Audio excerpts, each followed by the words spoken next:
আসসালামু আলাইকুম রহমতুল্লাহি আবরাকাতুহ। প্রিয় দর্শক, জাহান্নামের আগুন থেকে বাঁচার দোয়া।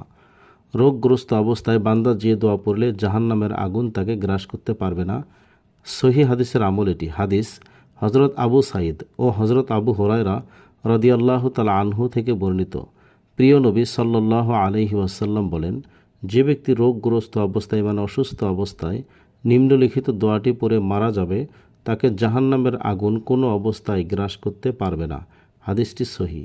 দোয়াটি হলো, লা ইলাহা ইল্লাল্লাহু আল্লাহু আকবার, লা ইলাহা ইল্লাল্লাহু ওয়াহদাহু, লা ইলাহা ইল্লাল্লাহু ওয়াহদাহু লা শারীকা লাহু, লা ইলাহা ইল্লাল্লাহু ওয়ালা হাওলা ওয়ালা কুওয়াতা ইল্লা বিল্লাহ।